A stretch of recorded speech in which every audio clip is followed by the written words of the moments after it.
the whispering rubber duck that knows your secrets. The room was dark, the only light coming from the dim lamp on Jill's desk as she turned the small rubber duck over in her hands. Its lifeless eyes seemed to follow her, promising sinister revelations with its cryptic tag. In the stillness, she swore she heard a faint quack, a sound that sent cold shivers dancing across her spine. The air felt thick, as if the walls themselves leaned in to listen to the secrets this rubber creature harbored. Jill pushed back her chair, driven by a sudden impulse to distance herself, but it was too late. The air was charged with a malevolent presence, a sense of looming dread that made her skin crawl. What once seemed an innocuous child's toy was now a harbinger of untold mysteries and danger.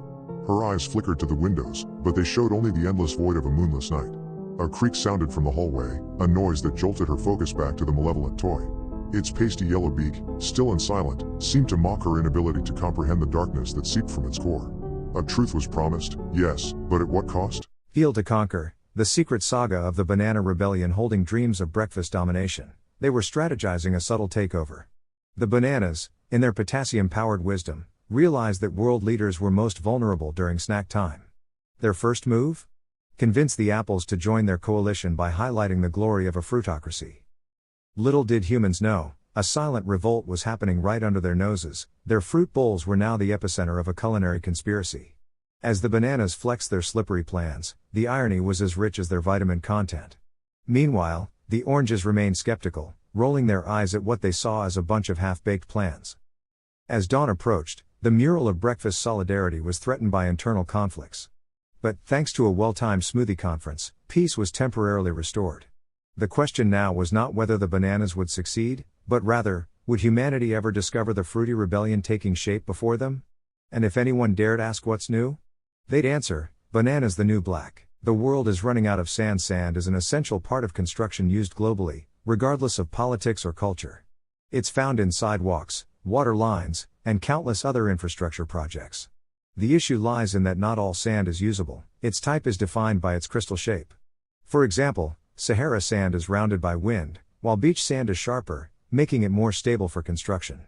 This sharp sand is a crucial resource, but sand mining is damaging coastlines, often going unregulated in less developed countries. The demand for usable sand is so high that smuggling has become common, particularly in Southeast Asia, making sand an international crime.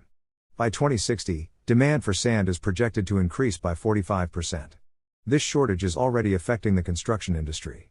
During my summer internship at Volkert, I worked on a project where beams needed sill fill, a concrete type with 99% sand. I witnessed firsthand how the price of sill fill had risen 50% in just 1 year, highlighting the urgent nature of this crisis. The price hikes are a significant concern for my generation. In the USA, the annual spending on sand for construction is $490 million. By 2060, this will increase to $710.5 million annually. This additional spending will come from struggling taxpayers, affecting future generations. This figure also doesn't account for China's massive government-funded construction projects, which could worsen the scarcity even more. The ongoing sand shortage is not just an environmental issue but an economic one, with global consequences for construction costs, public infrastructure, and the financial burden on taxpayers.